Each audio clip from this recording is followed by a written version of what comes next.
And welcome back, everyone. Welcome back to another broadcast here on the CranKy Ducklings, to another GSL Season 2 Qualifier broadcast for the year of 2023. I'm, of course, your host, Live VIP, and with me, once again, I'm joined by my beautiful plushies. Welcome. Welcome, everyone. Welcome. We did cast day one of the GSL qualifiers a couple of days ago on Sunday. On Sunday, we did cast the qualifiers, and oh boy, they were pretty intense. They were pretty insane. But if you remember, we only were able to cast half of the qualifiers. Right after that, we did end up raiding Home Story Cup. We actually just finished, I think it was 30 minutes. 30 minutes before Home Story Cup, we did wrap up. We did, of course, raid and enjoy Home Story Cup together. But alas, that was merely only half of the broadcast. That was only half of the matches, because we have plenty more where that came from. We have 6 more here to wrap things up. Let's go, Poppy. Let's go. Quickly switching the scenes over. We do have the remainder. Oh, sorry. Lower this a little bit. There we go. We have the remainder of Group D, which is going to be Solar versus GuMiho. The loser goes up against Nightmare in a lower qualifying match. And then we have round 2. I was talking about it earlier, but so far, all these qualifying matches that we've been casting, we haven't seen anyone eliminated yet. The players that didn't make it through have been seeded into this kind of last chance bracket. So that's why we have Classic there, that's why we have Ryung there, that's why we have players like Solar, Special, Scarlet, and Sue. So yeah, they're also going to be facing off against each other for those last remaining qualifying spots as well. Oh boy, I did also see in the chat people were asking about the GSL proper, which is commencing tonight as well. Unfortunately, we don't really have a lot of free room. We don't, our schedule is pretty tightly packed, unfortunately. We are casting every day, of course, every single day, obviously, and as a result, it's either we cast the GSL qualifiers today, just before GSL season starts, literally right before, or next week.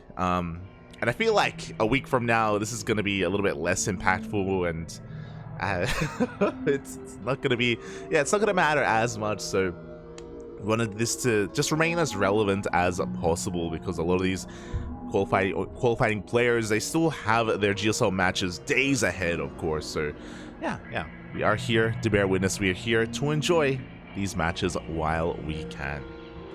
That's the goal anyway. That's the goal.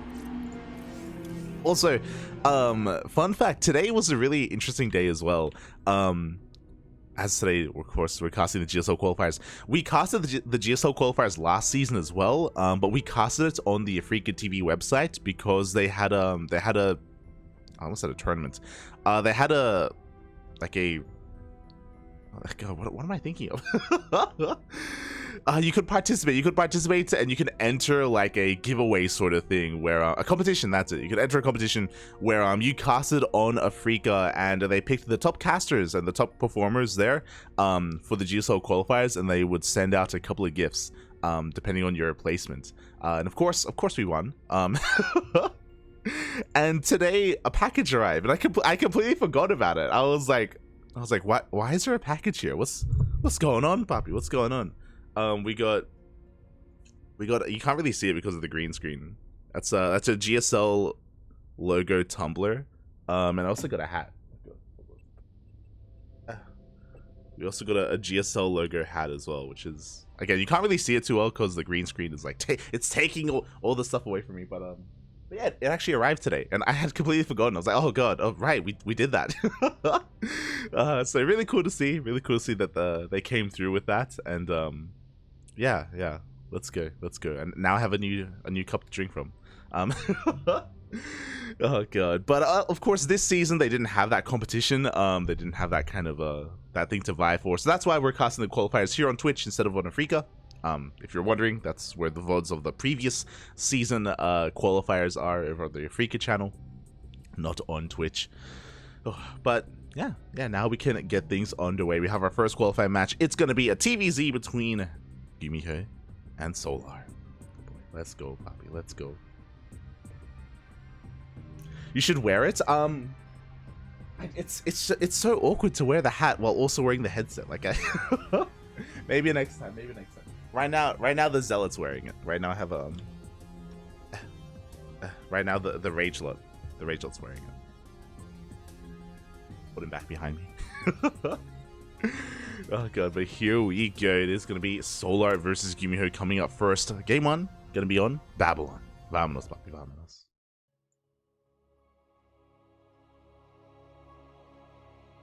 Hello, Anya. Annyeong haseyo. Welcome, welcome. I want that tumbler. It's actually really nice. It's actually a really nice tumbler. It's really sturdy. It's shiny. It's better than the hat, I'll be real. Far better, far better.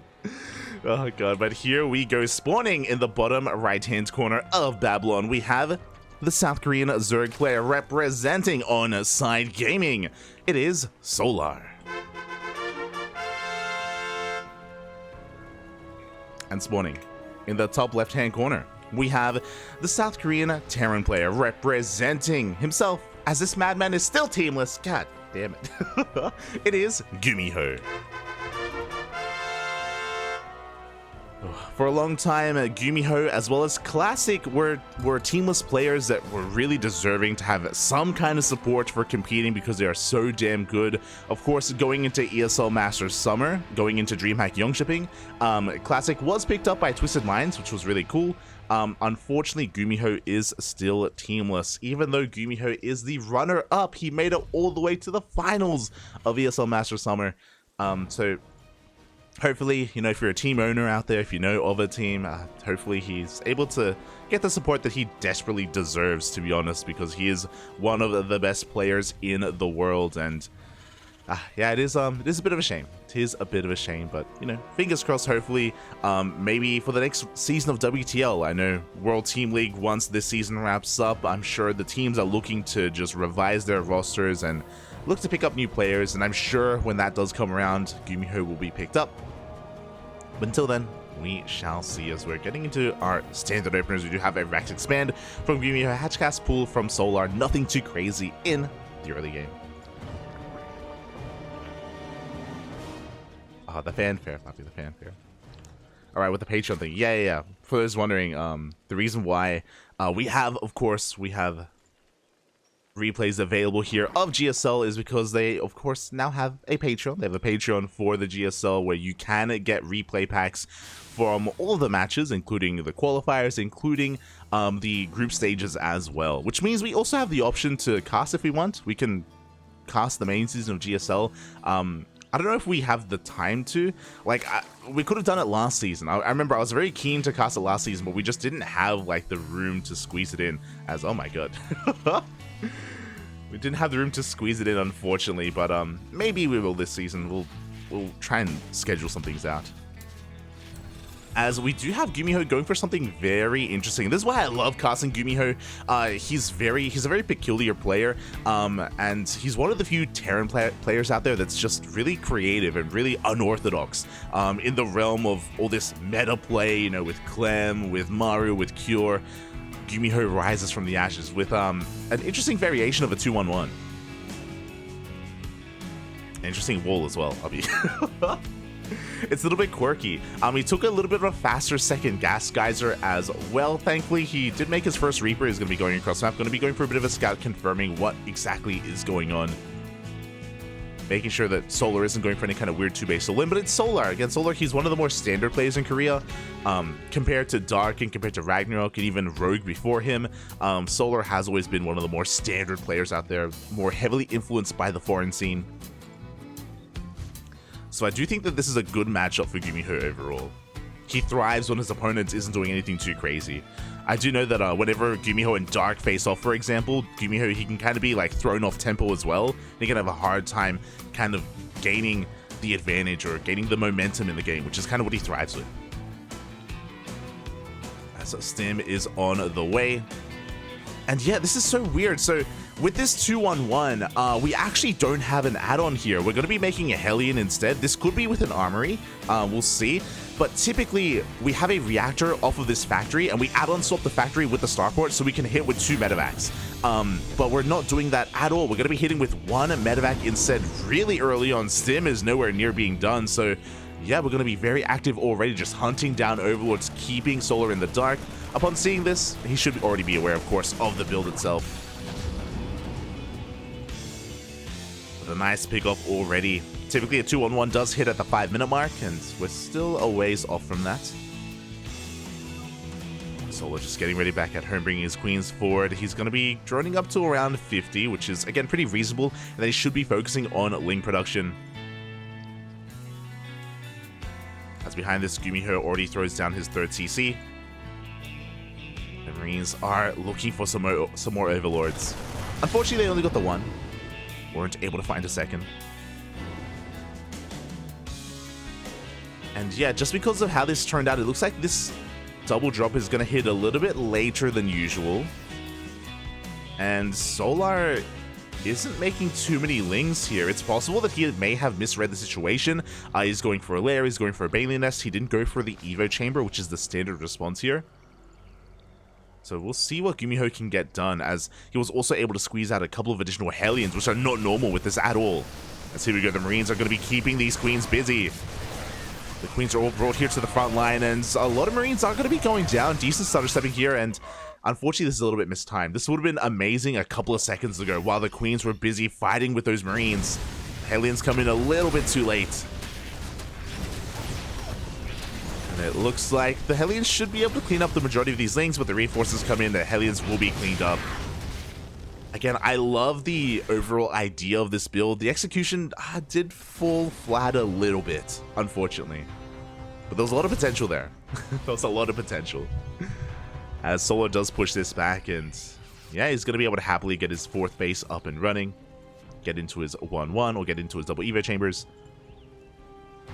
And set up towards the mid game. Meanwhile, back at home, now because of this build from GuMiho, he actually has much faster tanks. Like this is such a quirky 2-on-1.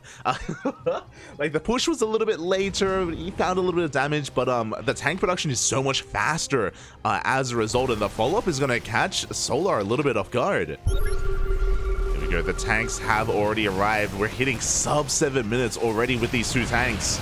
Solar is not ready for this. Bailings are still morphing in. And it looks like he's prepared to give up this base, but here we go. The queens are rushing on forward. Can we hold on? The queens are running out of transfused energy. Oh, and a lot of them are going down. It looked like Solar, he was kind of second guessing himself. He's like, can I protect this base? Can I not? Here we go. The Lings are coming in from behind. He's going for the surround. GuMiho does read it, but it looks like we have enough Zerg. The Bailings don't quite connect. We do bring down the tanks. Oh, I was a little bit close, not gonna lie. Oh, we do waste a couple of Bailings on those rocks, but regardless, Solar does hold on to his third base. Just barely. GuMiho, he's rallying everything across map. He wants to try to snowball out of control. Bailing speed is now done. Do have one tank joining the fray. I mean, there's very little creep here. He wants to try to break this hatchery. With one tank, it's going to be difficult. Oof. Yeah, the tank is going to go down instantly. Does get caught unsieged. And this is a pretty important moment here for Solar as he does force his army back. Oh, not quite enough room for all these Marines, unfortunately. But if he's able to spread creep here, then, oh god, he's going to have such an easier time expanding and taking these more fringe bases. Like, this area is such a dangerous place to, or such a dangerous area to fight for control of, just because, like, tank pushes here are so deadly. They have range of the mineral line. But creep is now being spread. And Solar is taking control of his half of the map. Meanwhile, GuMiho got a very fast fourth base behind this. Oh my god. Fourth is already done. He's going to be looking to land it on location. And yeah, GuMiho, he doesn't want to slow down. Again, scanning the army. He's got another drop here towards the north. Can he force a cancel? It looks like he should. It's going to be close, and the Lings, they get here just in time. Queens as well. At the same time, the double drop towards the south also gets forced to be picked up. Again, Solo doing a great job of just splitting off his army. And he's taking up into Hydra. So Ling main Hydra is going to be the composition of choice here from our Zerg player. Pretty standard stuff, all things considered. You don't want to go into Hydras too early, and now that we've gotten to the point where Solar has his 4 bases up and running and saturated, now he feels safe enough to go into those Hydras to tech up even further. GuMiho's already got a 5th on the way. I love it. I feel like there are a lot of Terran players that like they stay on 4 bases a little bit longer and they rely on that economy to just keep on pushing and be assertive. But I love that GuMiho is, you know, again, preparing or going further ahead. Goes on the way. Poke as well. Now, unfortunately, I do think that something that was sacrificed in favor of this has been the upgrades here of GuMiho. Typically, a 2-2 would be a little bit ahead at this point, but or a little bit further ahead, I should say, which is now going to be kicking in to eventually get into 3-3. More CCs to throw down here towards the south as well. GuMiho just turtling up heavily. Like, look at the Sim City here. We've got walls of Raxes, wall of CCs, tanks all over the place. And despite the fact that initially GuMiho was being so aggressive and so in the face of Solar, and now we kind of have the polar opposite. Of course, the Marines are still being active, but he's looking so solid back at home. He doesn't want to give an inch.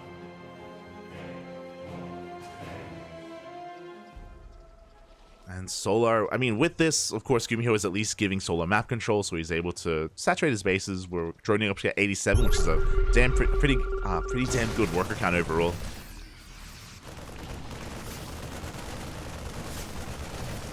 Drop comes back in. Unfortunately, there's not really much that can be done here.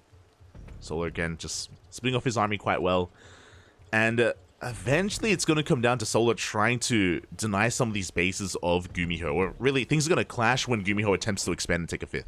Whether it's the northern 5th or here towards the south instead. As soon as GuMiho attempts to, then Solar's going to try to, again, catch him while he's exposed, while he's vulnerable.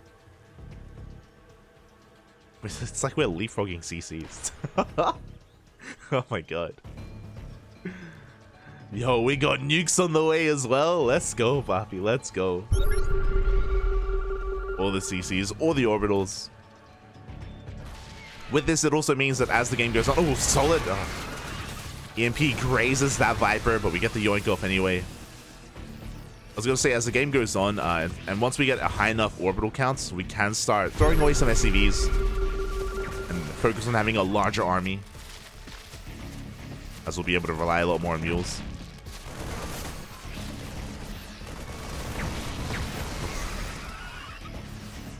GuMiho playing with fire right now, dancing with the Lingbane. At the same time, we do have another run by here at that 3rd base. There are a couple of ghosts here to respond, but the Banelings, they should be able to get into that mineral line.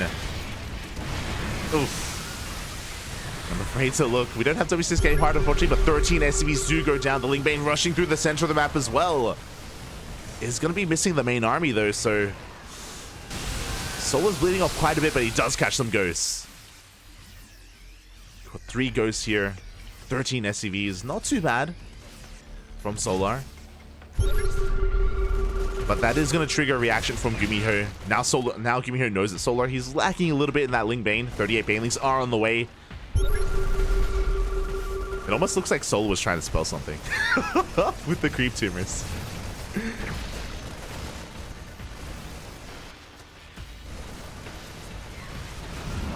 Hatchery is going to be going down. These tanks are looking quite exposed, and yeah, we're going to be able to get a full surround on them. Yeah, it looks like Solar, he has found his angle of attack, just continuing to hammer down this 3rd base location. We have the blinded clouds. The planetary is going to be going down as well. And unfortunately, a lot of the supply of GuMiho isn't quite here. He has tanks spread out towards the south. Decent spread here against the Banelings. But a base does fall. Not the most important mining base, to be fair for GuMiho, but yeah, Solar, he has just engulfed the entire map in creep. And GuMiho is just kind of stuck at home here, stuck trying to defend, trying to take these bases. After losing a bunch of supply, he's going to have a hard time, or he's going to be spread quite thin here, trying to protect this 3rd base and the new southern 5th, I guess 4th now.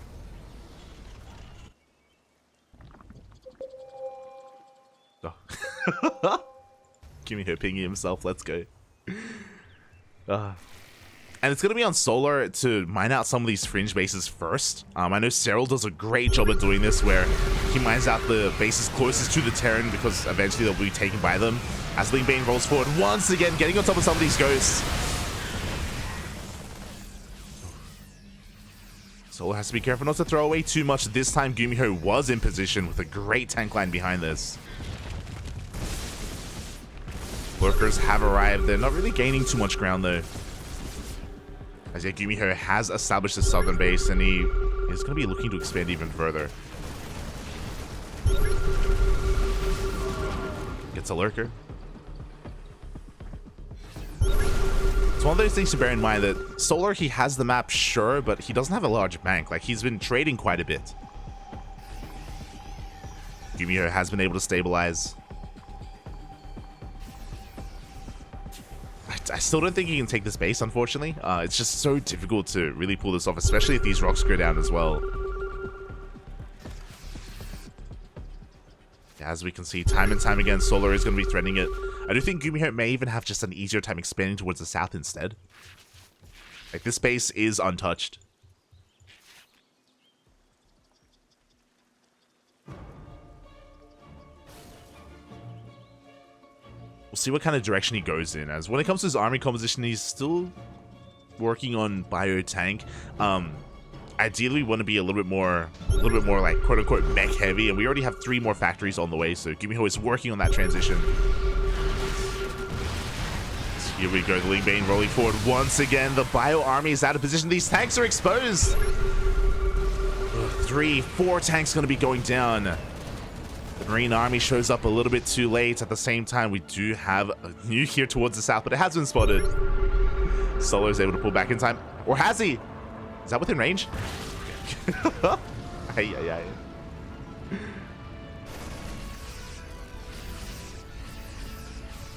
Oh, it does save that mineral line.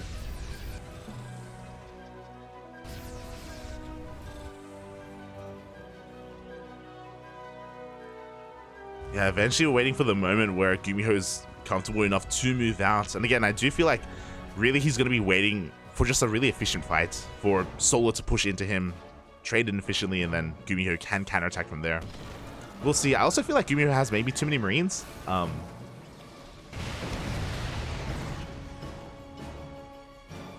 see how this goes. As once again, the Ling Bane does roll on in. It looks like he's going to try at least focus down that CC. Solid EMPs on those Vipers. Oh, and do we have enough tanks in range? It looks like we do. Solar, he's overextending quite a bit here. I'm not too sure if I like it. The Banelings end up rolling all the way into the main. But that was an expensive loss for Solar. He does have a bank behind this, so he's going to be able to remax.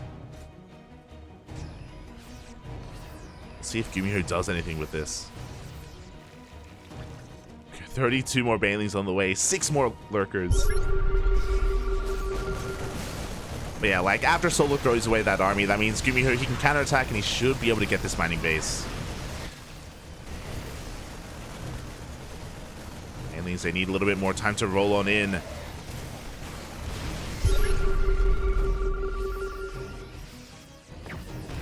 and here we go. Solar coming in from behind as well. He wants to try to connect with these Marines. Once again, he dives on top of the tanks. Blinding Clouds do come in time. And once again, GuMiho, he just can't really gain too much ground here. He loses far too much, bleeds out too many tanks.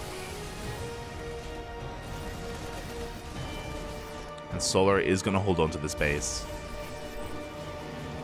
Like, you can see, like, this is such an awkward angle to push from as the Terran player. Like, this is supposed to be your third, and you can just get surrounded so easily. It's, it's so brutal. That's also why I don't think that GuMiho should be fighting here, to be fair. He wants to hold on to this space. He wants to keep on pushing.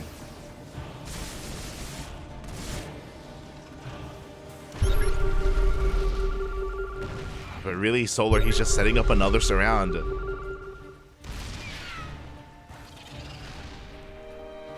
Here we go once again. Even if Solar doesn't break the entire army, he's still just getting so many tanks. They roll into the mineral line as well. And every single SCV is going to be going down. GuMiho just getting completely cleaned up. Just that angle is so good for the Zerg. And GG gets caught just like that. GuMiho, he runs out of steam. There's nothing quite left. And Solar takes game number 1. Oh, GG. Oh, that was brutal. Like, GuMiho, he had such a strong start as well. Like, let's be real. The early to mid game, GuMiho was doing so well for himself. But very often, more often than not, Terran players, they actually don't push towards the northern portion of that map. They expand southwards instead, just because those bases are far easier to take. But GuMiho, he had other plans, clearly. Did try to make that work, or he tried to force the issue there. I do think that, like, if you want to try to hold on to that base, like, you do probably need a wall of planetaries, or like a planetary next to that orbital, just to secure that position. I say one planetary, maybe more than one, to be honest. But here we go. We're going to be getting into game number 2, and spawning in the bottom right-hand corner of Gressfarm, we have the South Korean Zerg player representing On-Side Gaming, leading the series 1-0. It is Solar. And spawning in the top left-hand corner of Gressfarm, we have his opponent. We have the South Korean Terran player representing himself as he's seamless. It is the ESL Masters runner-up. It is GuMiho.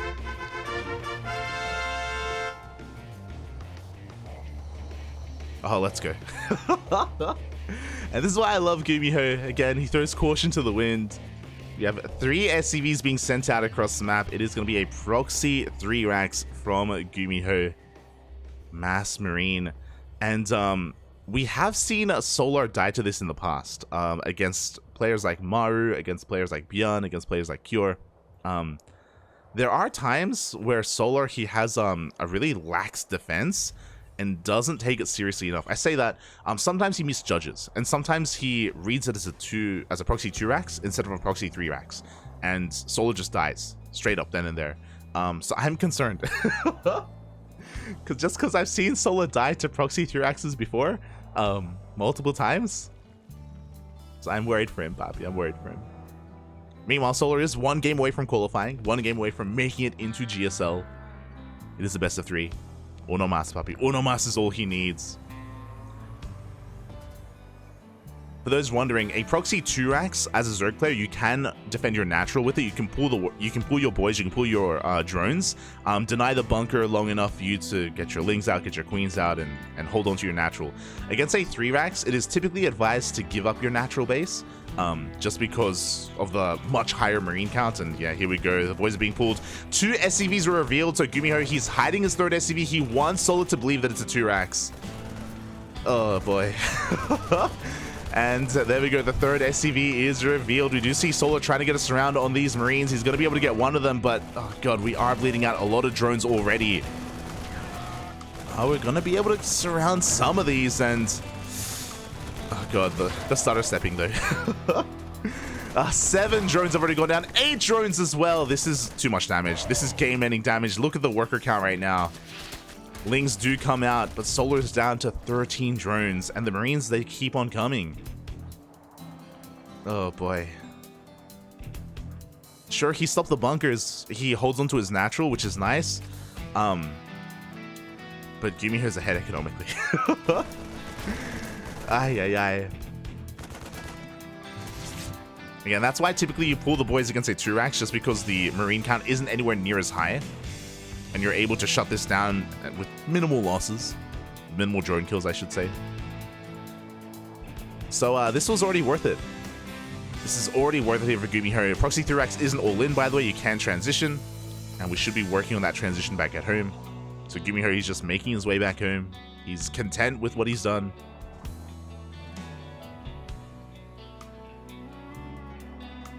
And soon we should be seeing a factory thrown down here for GuMiho. Or, I mean, because of his marine count, he can actually skip the factory. He can go straight for a CC. Yeah, there we go. CC is on the way. On location as well. That's how confident GuMiho is right now. Typically, you throw down the CC at least behind a wall, or again, throw down the factory first. But because of how much damage he did, and because he preserved his marine count, like, he's fine to do this. He's fine to just expand.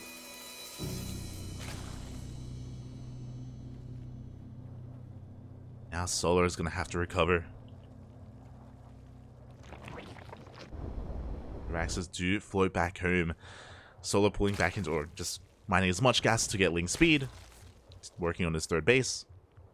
Things are going to be settling down from here. At least Solar didn't die, is what I will say. I've seen worse, definitely. As GuMiho, he goes straight for his third CC as well. Looking to get further ahead economically.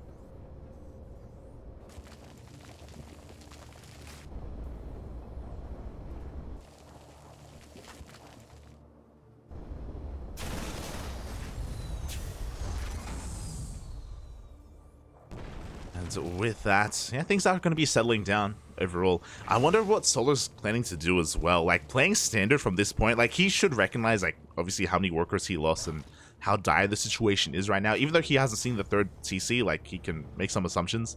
I wonder if he's going to try and go for a bit of an earlier timing, like throw down an early Roach Warren and try to hit with maybe even 1-1 or something to try and slow down GuMiho before he really gets going. Or if he just tries to play standard from here, which does sound very Solar, to be fair. Meanwhile, it's looking to be a 3cc Banshee opener here from GuMiho, or follow-up even. Stim on the way. You could argue, of course, that these add-ons are quite exposed, so something like a Roach timing would punish this quite hard. And Solar does confirm that. But Solar isn't Dark. That's the thing.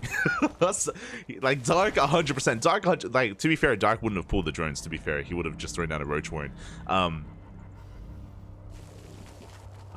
yeah. See how Solar does react. He goes for a lair. A little bit late just because of how quirky the start of the game was, but lair's on the way. Bathing the nest as well. We're taking additional gases. Everything's looking pretty standard here from Solar. Nothing's out of the norm. Do appreciate that he has fanned out his Lings, so if a drop comes out or if the third base gets taken, Solar will be aware of that. He hasn't seen the third yet. He doesn't know for certain if it is going to be a 3cc, but now he does. Or at least he should. Wait, what? Wait, no shot. Hold on. So we invested into Cloak. He canceled. Okay. He didn't cancel Cloak, but he only made a single Banshee. He went for one Cloak Banshee into a Raven. Oh my god. Okay. that's. I was doing a double take, Papi. I wasn't sure what I was seeing. Cloak Banshee has been revealed. It's gonna force a reaction. Solar, he already had Spore set up though. He was ready for this. Banshee's not gonna find too much damage. It's just so peculiar, right? To invest into Cloak despite only having one Banshee, so that's a pretty big commitment. And we already had Spores anyway. But yeah, from here we're going into that Raven. Shout out to GuMiho, he's been listening to Twitch chats. It's all about saving, preserving that scan energy, of course. GuMiho is one of the few players out there that does this. When I say few, I mean like the only one. I think I've seen Maru do this once recently in WTL. I think he has gone for a Raven. I think it was on like Neo Humanity, I recall. But yeah, not done too often. Solar is just macroing on up out of this. We've got a Hydroden on the way. Fourth base as well. A pretty early Hydroden, I will say. It's a little bit risky, but I mean, he's able to get away with it just because of how passive GuMiho has been. And this creep has gotten a bit out of control, not gonna lie. Already exceeding the halfway mark. I feel like GuMiho should be active soon, but he really can't. So because he went for a Banshee first, and then he went for the Raven as well, we have no medevacs. The medevacs have been heavily delayed here at the 8-minute 30 mark. Finally, the first two medevacs come out, and finally, GuMiho can be active on the map. He can move out. Hello, Tank. What? Okay. Oh, Tank is going to be going down for free. Good pick up here from Solar. GuMiho does move out. Gonna be able to pick off a couple of these tumors. Like, the problem with this is like, the Raven is nice. Like, we get to have detection to clear out tumors, but this is so delayed that there's just so much Ling Bane waiting for him anyway. Like, Solar has such a threatening army that he should be able to respond, and he should be able to respread this creep with his queens. They're a little bit busy with the Banshee, to be fair. Maybe that's all part of the plan.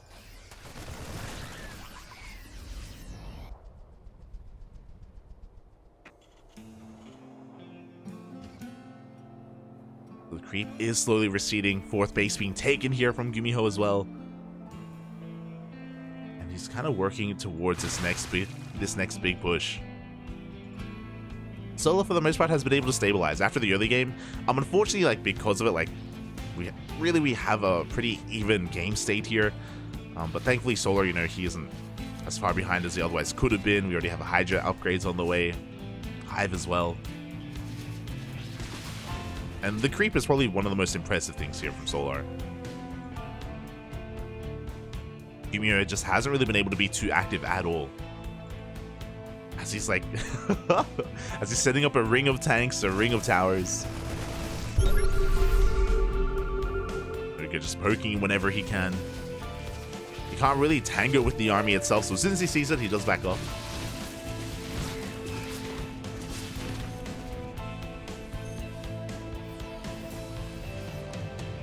So you see Solar just engulfing the northern side of the map as well in creep. It's getting a bit ridiculous. It's becoming a bit much, not gonna lie. GuMiho, he's just hurling on up. Again, this is very similar to game 1 on Babylon, where after the initial aggression, GuMiho, he just, like, fortified himself on 4 bases. Now, he's gonna have an easier time this time. This triangular third is much more difficult to push up into, especially if you do have the center base, because you have the high ground to cover this kind of center area. So GuMiho is going to be able to get his 5th base up without too much issue. There's a reason why Gressfan is notorious for this. It's kind of like the Data Sea of old, where we have seen a lot of split map scenarios on Gressfan.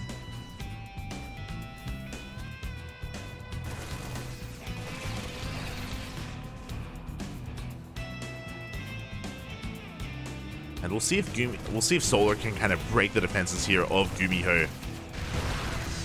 It looks like he wants to try to lay siege upon that 3rd base. The tank line is pretty insane, though. Ling Bane rolls on forward. The anti-armor also covers all of those Hydras as well. The Baileys are going to connect here in the mineral line. Oh my god. They almost take down every single SCV. But at the same time, we have a massive drop into the main base, and Solar was not ready for this at all. The Lurker Den goes down. The spawning pool as well. Adrenal Glands will not finish. Solar, he did some good damage across the map, but again, he had nothing in position. And oh my god, is the Hive gonna go down? No shot. Okay. He doesn't get the Hive.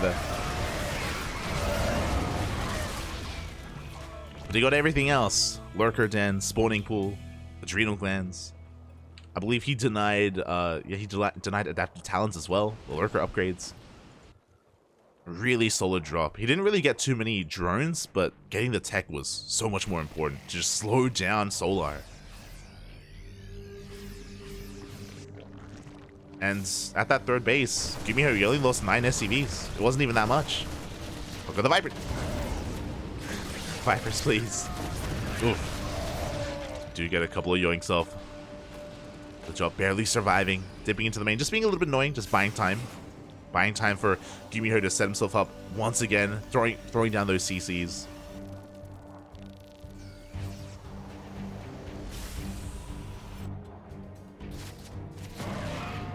Getting his SimCity back up and running. Yeah, this is what I mean. When you have this many orbitals, you can see here, like, there are barely any SCVs mining at this 3rd base. It's purely mules. Almost purely mules.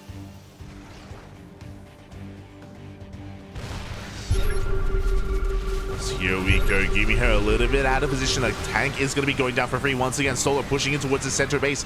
Once again, slipping into that mineral line. He does get the planetary. Not able to get too much else, though. He got a tank, a planetary, I think 1 Liberator. the most efficient trade. Again, we've seen that because these bases are so much more closer to each other compared to Babylon, so many of these tanks, they cover multiple attack paths, and it's so much more difficult to push in without taking tank fire from all over the place. There's tanks here towards the south, in the center, in the back line. These tanks also covering the center of the map as well, this main pathway. Like, it's so difficult to really contest this area. To the point where Solar probably just needs to take up further. Like, start working towards Broodlord, start working towards, yeah, a transition of some kind.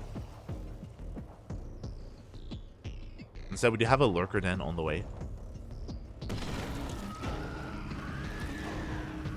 And that's, of course, another way to take advantage of this, is that the main base is quite vulnerable, and there we go, we have a Lurker, sorry, we have a Nidus straight into the main. But reinforcements have arrived, Vikings are here as well. At the same time, Lurkers are going to be threatening that third.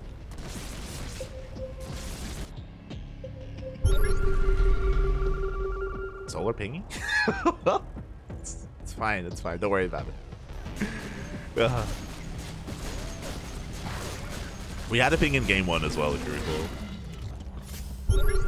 Oh my god, as the Marine Army is a little bit out of position once again, not really here to support those tanks. He's going to be coming in from behind. Once again, the Planetary is not going to go down. Just barely, not enough banelings. GuMiho taking a pretty damn good fight. Once again, Solo only trading with a handful of tanks.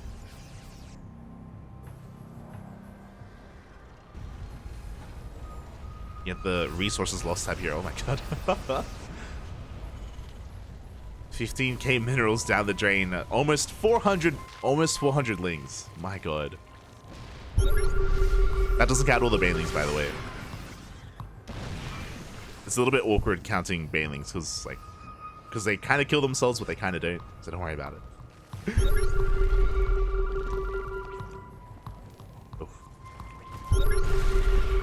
Yeah, Solar once again, he just keeps on ramming his head against this wall. And it's really, it's killing him. it's Solar is dying, continuing to push into the center base. It's not working out.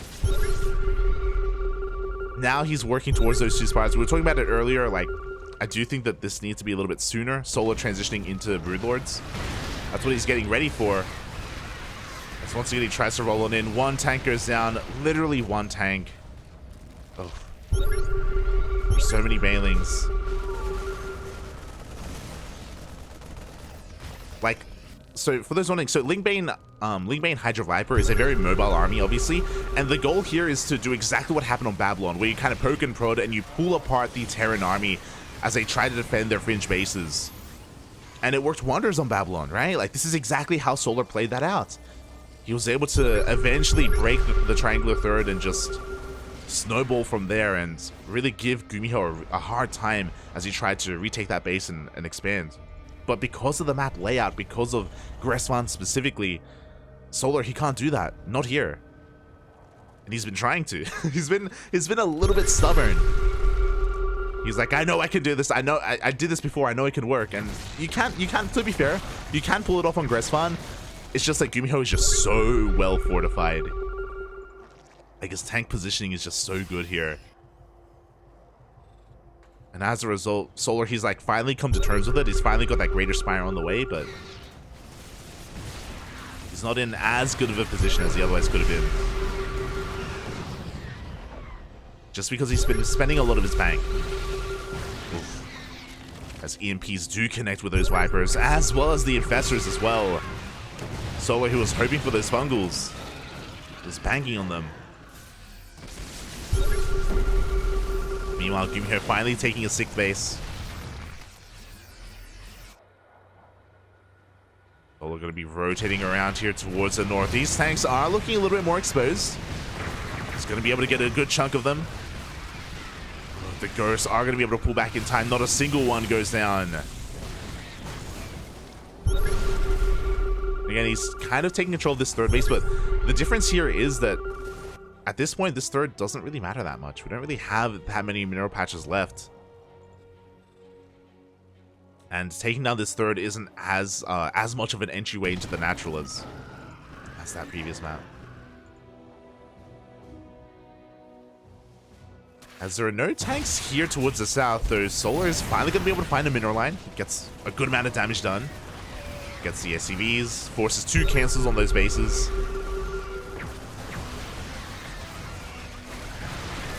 Oof. Loses a couple of lings, but that was far more worth it here for Solar. Far more worth it.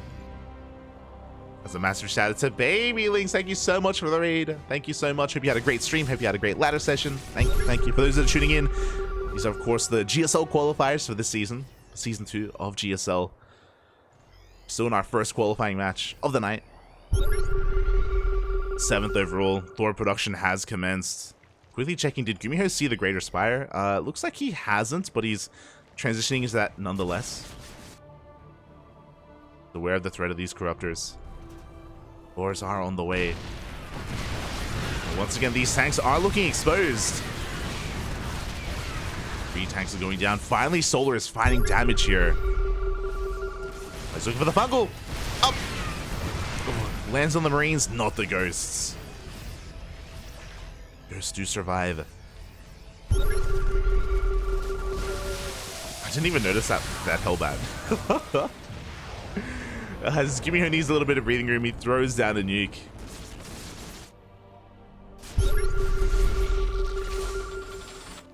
Yeah, and I don't know how I feel about Solar not quite taking advantage of these fringe bases. He isn't fully mining from them as much as he could.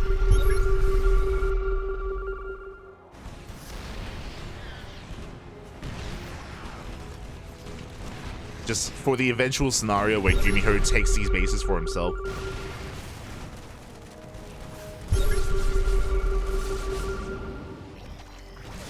You see GuMiho splitting up his army here, pushing towards the south. Broodlords have finally arrived. We have a good amount of infestors with this. Solar has been able to successfully transition his army. It took a while, but he is finally here. But oh, the snipes! Oof. Infestors were not quite in position. The EMPs were too good. The infestors, they don't have any energy left for any fungals.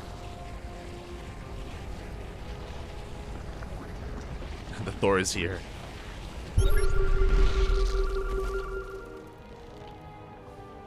Oh, we have one left. We have one. Never mind. We used to have one fungal available, but none are left. Unfortunately, Solar, he wasn't able to split up his infestors. Wasn't able to avoid the EMPs. And I feel like he should get out of here. I don't know. Like I understand that he doesn't want to give up ground, but without any energy for fungals, it's so dangerous to stick around. There's a couple more infestors are waddling on in. See Solar going for a counterattack. Oh my god, these guys. I was like, the miss rally. There goes. Nukes are going to be pushing Solar back. GuMiho taking another base, and unfortunately, even though there's been creep here for quite some time, Solar did not mine from this hatchery or from this base.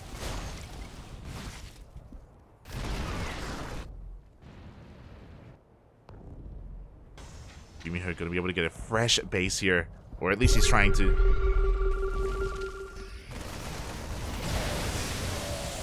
Towards the north. Ooh, these Thors are gaining ground. Solar, he's got to react to it. He has to respect it. Yeah, he can't. The base will fall.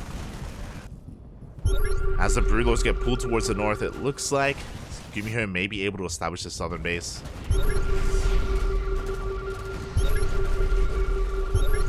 Things are about to get really awkward. As Solar moves out, GuMiho is trying to catch these Broodlords out of position. Likewise, Solar's also trying to catch those ghosts.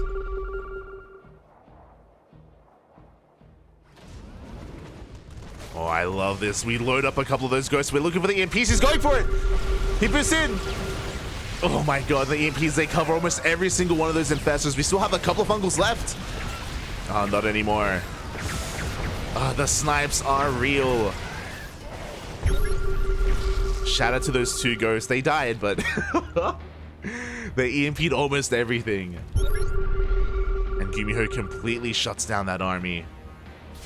Behind this, he was trying to expand, but a couple of Hydras do stop that base from being taken. Solar does at least deny a base, but oh my god. The Mass Ghost pushes on forward. Another EMP. Ling reinforcements are going to force GuMiho back. He doesn't want to overextend. Up. Looks like one ghost gets picked off. GuMiho does hold on.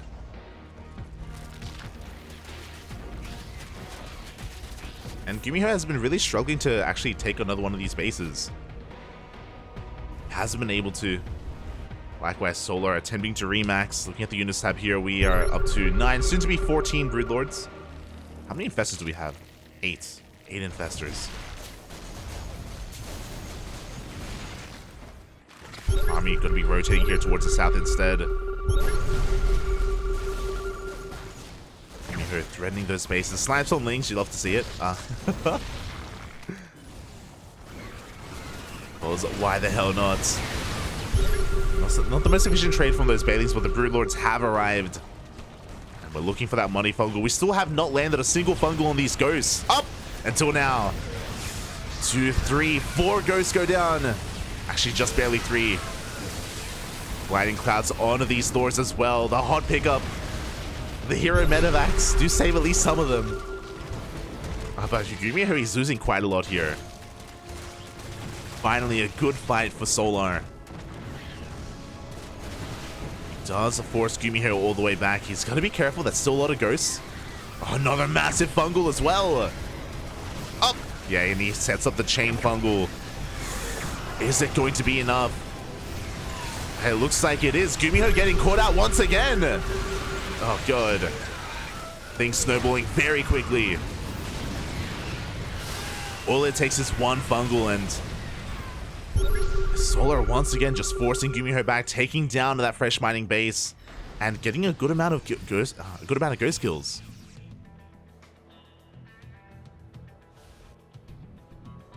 Hey, it took a long time, but Solar has finally been able to find some value here. Finally taking some good fights.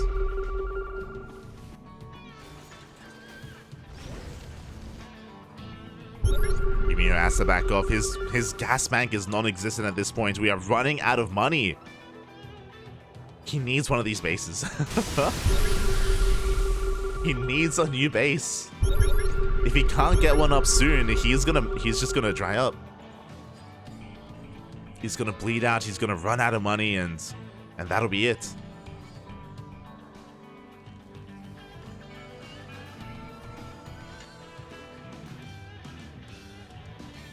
As he tries to expand here, once again, Solar's here to meet him. GuMiho is going to be able to catch this space, but the Broodlords aren't too far behind. Boy, here we go. Broodlords dancing with the army. They take down another one of those ghosts. The Vipers come in. Oh, the Vipers, they overextend. Both Vipers go down. No more blinding clouds. Now we do have Neural, but it's going to be difficult for these Infestors to get on top of these Thors, as they are within range of these Broodlords, and the Broodlords are going down. Yeah, Solar, he has to give this up. He goes for the Foggle, he goes for the Neural as well. He catches a lot of these ghosts. The ghosts, they barely break through. They land with those EMPs, but once again, a lot of ghosts went down. We are down to 3 ghosts. That's all we have left. 3 ghosts in a dream. We still have a lot of Thors, to be fair. The Thors on their own, will they be enough? As they are pushing on through, the Infestors are dead weight at this point. Solar up against the wall. Oh my god, the Broodlords are punched up. Up. Again, it looks like the Broodlords are barely going to be able to hold on. The last of the ghosts are going to go down. GuMiho running out of steam, running out of gas. But the Thors, up. There's 2 Broodlords left, there's 1. The last Broodlord goes down. Does GuMiho have enough? It looks like he barely does. Again, these Infestors, they can't do anything. The Corruptors, they can't shoot down either. 3 tanks and 2 Thors. And one Hellbat. He's breaking on through. Solar unfortunately spent his money here on these Corruptors. But he has to buy time. He still has these other mining bases. He can afford to lose a hatchery. It's okay. He just has to keep these infestors alive. Just wait for them to gather energy. He can go for some neurals. Solar, he spent his mineral bank. Oh no, the infestors. No! The Hellions are gonna chase him down! Oh god. This is his lifeline right now. The Lings are coming from behind, but they're going down to the Thors. GG gets called. And GuMiho does it. He ties up the series 1-1. Oh my god. GG. We're going to the ace match.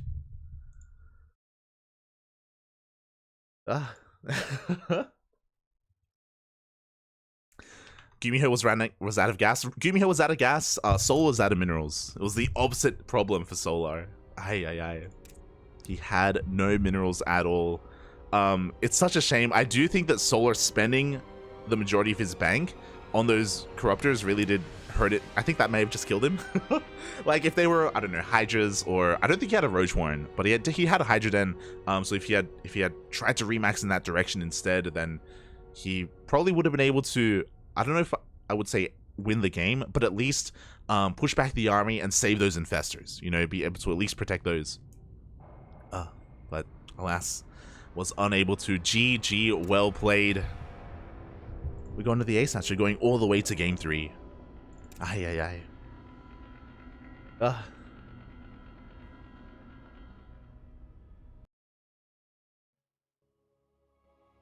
Let's go.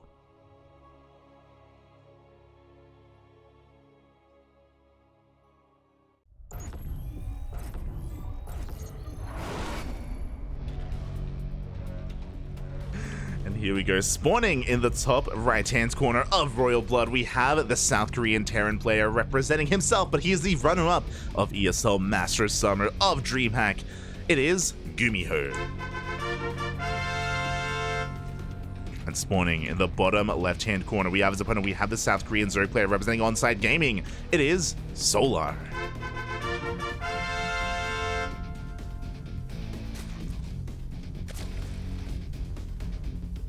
Just in time for Ultra Lake. Hello, Asher. Hello. Oh, God. All right. This has gone the distance. And we can talk a little bit about that last game as well, about how it took to be like, there's definitely criticisms that we can levy at both players. Solar, it took him a long time to transition to Broodlord Infestor, if you recall. He was just ramming his head against the wall with Lingbane Hydra, and it just wasn't working out for him.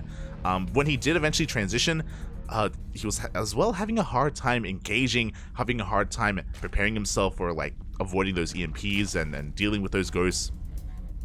Then things did turn in Solar's favor. And in the end, he actually killed all the ghosts, to be fair, you know, like the Fungals were on point, but he just wasn't, he didn't have enough left over to deal with all those Thors. It was definitely so close. I didn't realize how close Solar was to being broken as well, just because he had such a large bank, and he spent it so quickly. Oof. And now we're here in the ace match. And where are we headed? As a reminder, it was so long ago as well. That started off with a proxy 3-max. That started with GuMiho cheesing the hell out of Solar and getting ahead. Like, GuMiho had such a strong start to that game as well with that proxy 3-max. But this time, the Raxes are at home. This time, a standard Rax expand setup as well. No early second gas like we saw in game 1. Things are looking a lot more standard. And as a result, I kind of want to favor Solar a little bit more, just because both game 1 and game 2 have been so quirky. They've been so wild from GuMiho. Finally, Solar can get a standard game, but no, the Reaper does dance with these units, and he takes down a drone. Uh-oh. That's not good, Pappy. He wants another. Up, up. Already a lot of damage done here by GuMiho. We don't really expect to see a drone go down this early on at this level of play, so getting one drone is a big win already. Behind this, it is going to be a 3cc opener, so very economic from GuMiho. Nothing too aggressive, nothing too crazy. If you recall, game 1 he did go for a 2-on-1. I say 2-on-1 loosely. It was like a GuMiho 2-on-1, his own variation. But here, just going to be 3cc Banshee, or at least a 3cc 1-on-1 setup.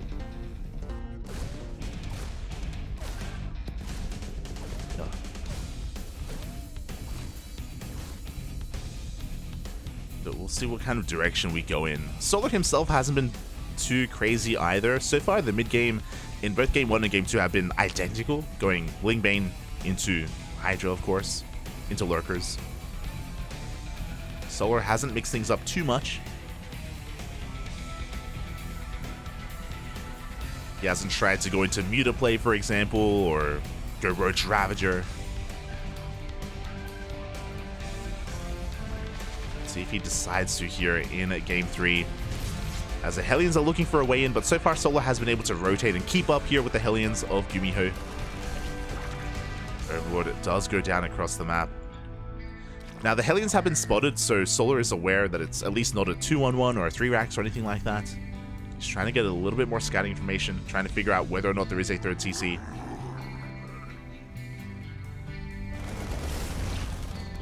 Once again, the scout is going to be denied. Hellions are about to reveal themselves, and GuMiho, so he didn't go for an add-on swap. He didn't make a tech lab at all, or any kind of add-on. He went for a medevac first. Okay. This is gonna get interesting.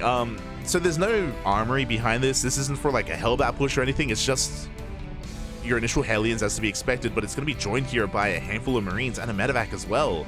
He's going for the Queens. Oh my god. This is so weird. I say he's going for the Queens. He runs past the Queens. He goes straight for the mineral line instead. Lings are gonna be going down. Immediately Solar, he does pull the boys. He's trying to hold on to his own main base. But the Queen goes down. The Hellions, they get into the mineral line once again. I'm afraid to look. So many drones are getting roasted already. So again, Solar had no idea what was coming. And even if he had scouted the main base, I don't think he would have really been able to piece it all together. He cleans up those Hellions, but in the end, 11 drones went down. Not too bad, but he did also... GuMiho also lost that medevac, which is a little bit brutal. But thankfully, there are more Hellions back at home. He's able to deflect that Ling counterattack. It wasn't just those drones going down. It was the Lings, it was the lost mining time, forcing Lings, of course, out of Solar as well. As a result, you can see that the economy, the worker count at least, is even. GuMiho is ahead.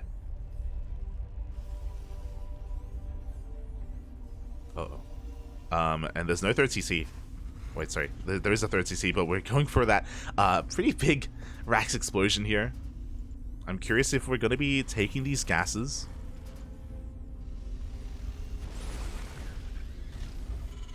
Boy. As GuMiho is going to be setting things up.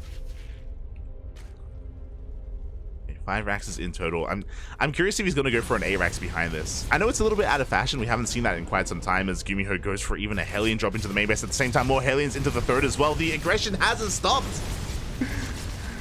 Solar thought it was safe to drone, papi. It's never safe. Not against GuMiho. Oh my god, the positioning here is brutal. The Hellions finally get cleaned up. Oh my god. As 26 drones have gone down. Earlier it was 11. God, an additional 15. And with that, Solar, he is hurting so much. Well, that's what I was waiting for. 3 more Maxes are thrown down. No gases. Okay, there we go. GuMiho should be working on a 4th CC behind this, I hope. But at the same time, he's setting up really nicely here to go for a follow-up push, just because of how much of the economy, how much of Solar's economy has been crippled. There it it is. There's that 4th CC. So GuMiho isn't going to be going for an 8 racks or 7 racks or anything like that. It's going to be transitioning out of this. Oh, and Solar is kind of stuck at home droning. Like, he just... What else can he do? It's either that or he goes all in. He just cuts worker production and goes, like, for pure Ling Bane. So finally, he's been able to drone up into that 80 count. Meanwhile, Hellbat drop into the main. Going to be pulling back the army. And opening things up for that main push.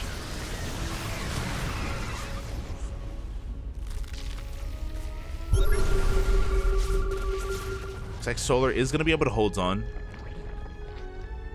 Solar has kind of made it through the worst of it. He has been able to drone up to 82, a pretty solid worker count at this point. He's lacking a macro hatch, or a 5th base. Is now on the way. And Solar is looking to stabilize. But he is so far behind in those upgrades. 1-1 just now about to kick in. And GuMiho just doesn't want to let Solar, doesn't want to allow Solar to breathe.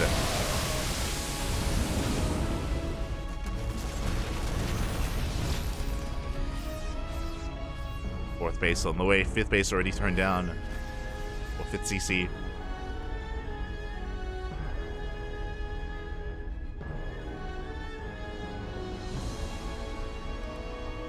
Yeah, I'm basically I'm waiting for GuMiho's basically main push. What's interesting to me is that he's going to be skipping those tanks. He's going to be going straight from Helium production into those Widow Mines instead. So Marine, Marauder, Widow Mine.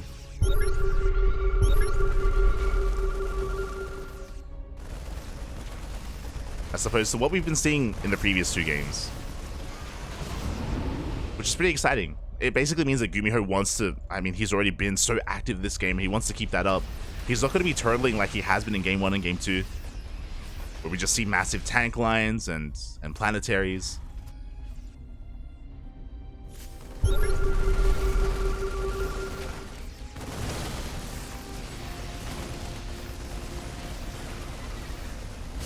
Here we go, the Ling Bane going to try and handle this, going to try and engage, but alas, because of those mines here, Solar, he has to be careful.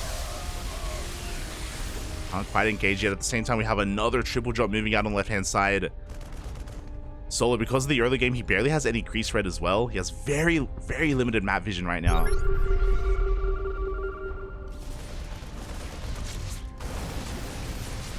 GuMiho is looking to pull Solar apart. GuMiho, he just picks up, goes straight into the main base. We have another force headed towards that center 5th. 3 armies right now, and Solar, he has to try to split up to deal with this, and so far he does not deal with the army in the main base. It gets out of control. At the same time, the center base is going to be going down as well. GuMiho, he is snowballing. The hatchery will go down. The mine shot up. Ooh. Goes off as well. And Solar, he just didn't have the numbers. He just didn't have enough to hold on. GuMiho is being forced back, but hey, he got a base. He got a base. He traded with the Ling Bane. He got drones. He was able to do more than enough. And GuMiho, he isn't done. Not by a long shot. The mines, they survived. They're going to be able to reset. Cleans up even more of this creep. And as Solar struggles to take a 5th base, he's taking up towards Lurkers. Lurkers can definitely change the dynamic of this game. For better or for worse, Lurkers are great defensive units. Oh, not like this. They're not alone. Every single Lurker is going to be going down. This base is going to fall as well. We do have a drop here on the right-hand side. It is going to get deflected, but that was a kill. Not a cancel on that hatchery.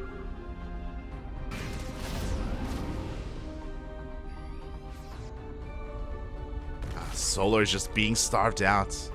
Just not allowed to ever expand and take a 5th. Creep slowly receding, and GuMiho has been left alone this entire time. Like, I don't think GuMiho has lost a single SCV this game. He's lost 4 apparently, but you know what I mean? Like, there haven't really been any run-bys, no counterattacks. The Vipers! No! The Vipers go down! Oh my god, a massive pick off for GuMiho. Likewise, Lurkers as well overextend. Solar, he is falling apart. He can't keep up with the multi-prong aggression. Far too many mistakes at once. Hatchery's going to be going down. Bailey's going to get some decent connections towards the end here, but it's too little too late. GG gets called, and GuMiho takes the series 2-1, qualifying for GSL. GG. Oh my god. I think what's most impressive about that is that Game 3 here from GuMiho was such a stark contrast from the previous games, where GuMiho was going for a much more slower, methodical style, you know, going into the late game, relying on, you know, tank lines, on his ghost control as well. Here in Game 3, he just ramped things up in such a weird way. Like, he was sticking with Hellion production, he was going for Hellion drops, he was going for this really weird 1-1-1 follow-up with a Marine drop as well, focusing on just crippling the economy of Solar, and he was able to do so. He was able to get 26 drone kills before Solar was even able to saturate his third. And GuMiho just snowballed out of control. GG, well played.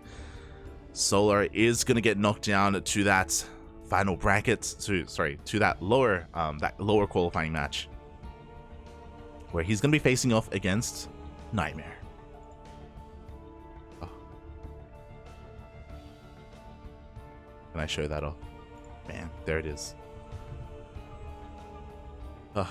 GG. Congratulations to GuMiho, and to be fair, like, he's the favorite, of course. He did so well at DreamHack, he did so well at ESL Masters.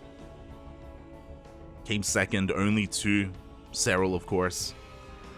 GuMiho does make it through. Solar is going to have another chance. He's going to be looking to face off against Nightmare.